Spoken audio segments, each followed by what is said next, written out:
On this spooktacular episode of America's Funniest Home Videos, we visit the family home of Michael Myers. We'll watch home videos with Michael Myers as he joins us to share memories of his childhood. Yeah, thanks for having me. My fondest memories were of Mom and Ronnie joking around that breakfast table. Over at the bingo lounge, you can give me the freaky eye. Maybe I'll choke the chicken, purge my snorkel all over them flappy ass tits. Good, we'll have a good fucking time. Bitch, I will crawl over there and I will skull fuck the shit out of you. Good times. Yeah, Ronnie was a jokester. He and Judith would make up cute nicknames for me too. Frankie's probably a queer. He's gonna grow up, end up cutting his dick and balls off and changing his name to Michelle. There he is. Good morning, Michelle, my belle. Elvis died. I had to flush him. What'd you do to him? Stroke him to death? Elvis. You know, it's a fucking rat. Who pays money for a fucking rat? I mean, it's a goddamn rat, man. Yeah, Ronnie was such a good sport. He would always play games with me. One time he let me tie him up and play with my knife.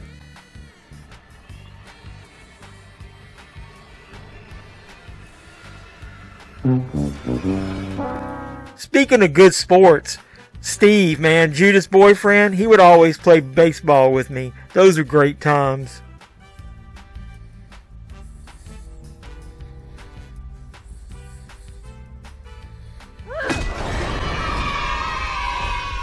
Yeah, Steve was awesome. Look, he even gave me this mask that I'm wearing today. It was a present from him. I remember like yesterday.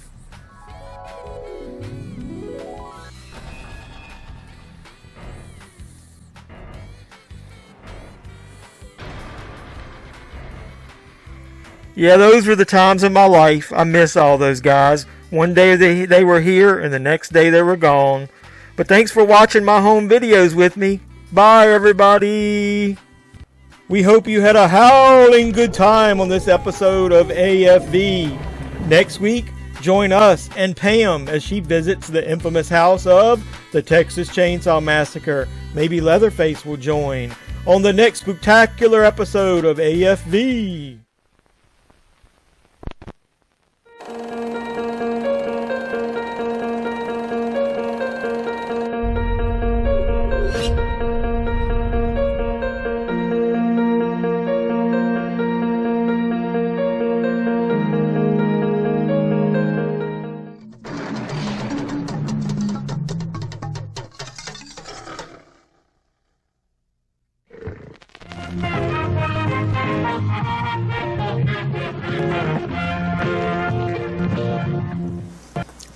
What in the world is that bad taste? Oh, that's Halloween Resurrection. Yeah, let's go watch Halloween by Rob Zombie. See if we can get this bad taste out of our mouth. So I did help a little bit. So welcome back to the HalloSCREAM 2022 review series, where your pop culture reporter, yeah, that's me, JeffMan316, continues to review every film in the historic Halloween movie franchise, leading up to October 14th, when Halloween Ends debuts on Peacock and in theaters. So in this review series, I'm being joined by all the amazing YouTubers that I showed in the opening graphic, and then the links to their reviews will be listed in the description of this video down below. So do all that normal stuff that I ask you. Please support us in every way possible. That includes liking the videos when you watch them, subscribe to the channel if you haven't already, comment on each video, let us know what you like and don't like, and don't just subscribe to me, subscribe to everybody when you watch their videos. Please don't forget, that's really important. We want to grow our channels together. So let's keep this review series rolling along as we look at the 2007 reboot of the franchise with, you guessed it, Rob Zombie's Halloween, which was written and directed by Rob Zombie. It's been 5 years since the skid mark of a movie called Halloween Resurrection was released. So did Rob Zombie resurrect the iconic horror franchise and bring it back to prominence? Or did we get another turd to polish? Let's discuss Rob Zombie's Halloween and you'll find out. Let's go. So Halloween, or Rob Zombie's Halloween as we could call it, to not confuse it with the 1978 film of the same name, Halloween, or the 2018 film of the same name, Halloween. This is the 9th film in the franchise, if you're keeping score. And I'm going to sum up the plot by using just the Internet Movie Database description. After being committed for 17 years, Michael Myers, now a grown man, is still very dangerous, and he escapes from the mental institution and immediately returns to Haddonfield to find his baby sister, Laurie. I'm not exactly sure I really like that description, but it'll do. So the film stars Scout Taylor-Compton in the iconic role of Laurie Strode, and Malcolm McDowell steps into the big shoes of Dr. Sam Loomis. Tyler Mane plays the Shape, Michael Myers this time around, and you get the obligatory role for Sheri Moon Zombie, who plays Michael Myers' mother, Deborah. The cast is rounded out by Brad Douriff, who plays Sheriff Brackett, and Danielle Harris returns to the franchise, yay, as Sheriff Brackett's daughter, Annie. Now, I can remember seeing this version of Halloween back in the day in theaters, and I was very excited when I left the theater. I remember my initial reaction was that I was actually amazed that Rob Zombie had the ability to put a new spin on the same old story that we had already seen before. And this version of Michael Myers is unique. If you don't say anything else, it's unique. I think anyone who has seen any of Rob Zombie's film before or after this would have to admit that the man is extremely creative. He loves horror and horror movies, and it really shows here. Now, while he does have a great eye behind the camera and can come up with some really extremely creative ideas in his films, I do wish he would get a writing partner every now and then to help with some of the dialogue in his movies. For some reason, Rob Zombie feels the need to add full-on white trash characters and dialogue into almost all his films. I think this sometimes drags his films down into the gutter. Maybe he does it for some shock value, who knows. I do think this is a weakness that's on full display, especially in the very first scene in this Halloween movie. Don't you give me that look! Man, that bitch got herself a nice little dumper. What did you just say? Oh, what's the matter? You jealous of your own daughter's ass, huh? Egg. Ah! You fucking whore! The infamous breakfast table open in this movie, where we meet the lovable Myers family and the white trash boyfriend of Deborah Myers. This opening scene is one of the few things that I really do hate about this film. I understand that Zombie wanted to explain the negative influences that directly impacted Michael, especially during his childhood, and I'll commend him for wanting to add this new layer to the Michael Myers character. But man, this dialogue in this opening scene is cringeworthy and hot garbage. And I think it takes a lot of mainstream viewers out of the film really early on. Once this anti-Brady Bunch moment is over, though, I do feel that the rest of the film is really great. I think that Scout Taylor-Compton's portrayal of Laurie is spot on. She plays the typical girl next door to a T, and she's an awesome final girl in this movie. Her battle with Michael Myers at the end is way more intense than anything that the character of Laurie experienced in the original Halloween film. And the return of Danielle Harris to the franchise as Annie is the perfect connection for all the old school Halloween fans, since she obviously played Jamie Lloyd in Halloween 4 and 5. Malcolm McDowell is fine as Loomis. He just doesn't 100% land the character for me. He needed to be more of a doomsayer. Scaring people about what Michael was, and less of just a clinical psychologist. His performance was a little wooden for my taste. The actor who played young Michael did a decent job, though. I don't really have a lot of real negatives or positives to talk about his role. He was just adequate, so I'm not really going to add much about him. I do love how Rob Zombie filled the rest of the cast out, though. You get a lot of familiar faces and a lot of actual horror icons. This does show his love and respect for the horror genre. You get the always amazing Dee Wallace as Laurie's adoptive mother. You get Ken Foree of the classic Dawn of the Dead film. He plays Big Joe Grizzly, sorry. His one scene is extremely memorable as he loans Michael his boots and coveralls. Let me introduce myself. I'm Joe Grizzly, bitch.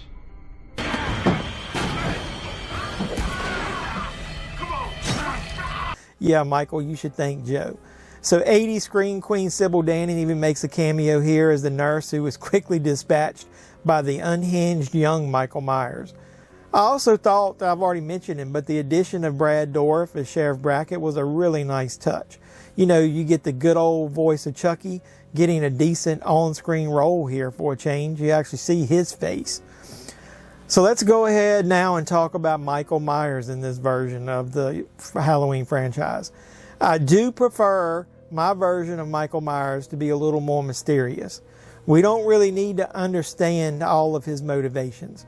Now, I don't mind that Rob Zombie added these scenes of exposition about his childhood, and it does help create an entirely different version of Michael Myers this time around than the one we saw in the Legacy films. Now, while Loomis does explain Michael in the exact same ways that Donald Pleasance explained in his version of Halloween, the characters are not the same at all. They're like polar opposites.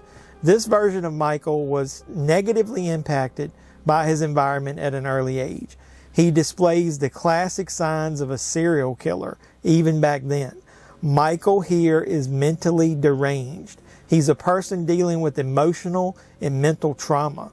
He responds to this with pure rage.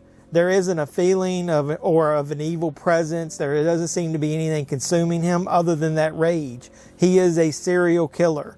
The violence is on display in every scene Michael is in, especially when he feels threatened or when he wants to remove a person from his path. In some ways, this version of Michael is actually scarier than some of the previous versions. Tyler Mane does an excellent job of portraying the character here.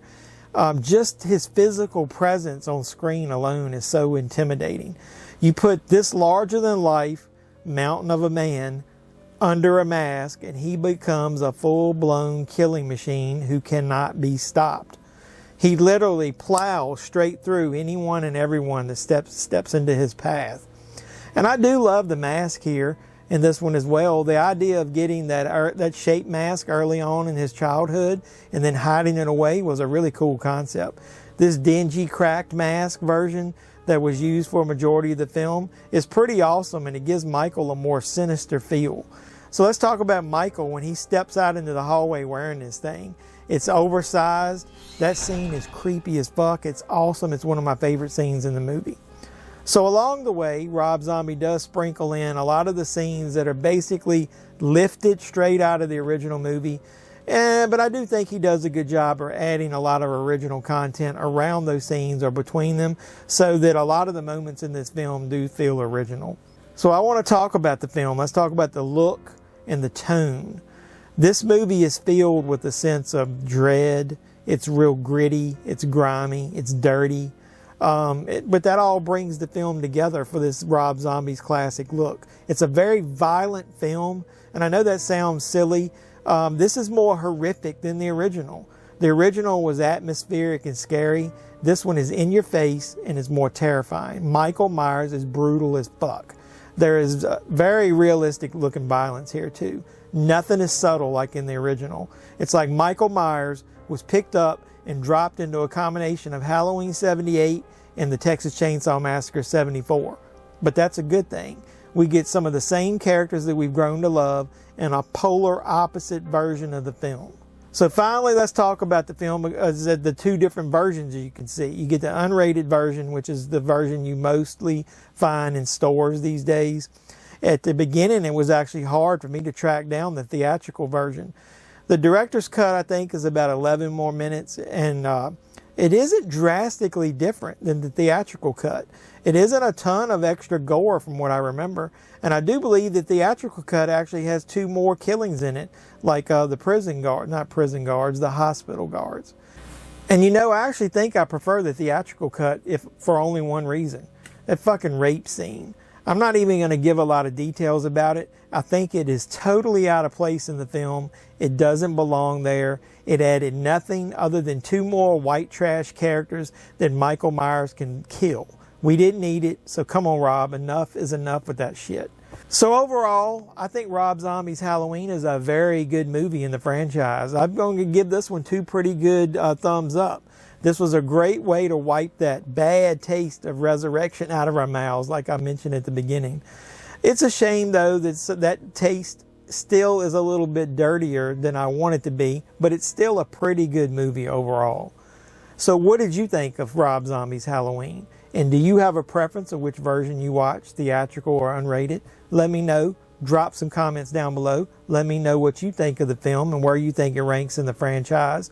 And then keep supporting us in this HalloSCREAM review series. Every video you watch, like it, comment, subscribe, share. Do all the normal YouTube stuff. I got a lot of Halloween Ends videos that I've been recently posting, mostly speculation on my part. But I use it as a way to vent about this Corey character. Not going to go into that here, but check out all my videos. And on all of them, like I said, drop a like, comment, subscribe, share. Do all that normal YouTube stuff before you get out of here. And I really appreciate you guys supporting my channel and supporting everybody else in this HalloSCREAM review series. So until next time, boys and girls, when we review Rob Zombie's Halloween 2, this is Jetman316, your pop culture reporter, signing out saying you guys be safe out there from the boogeyman.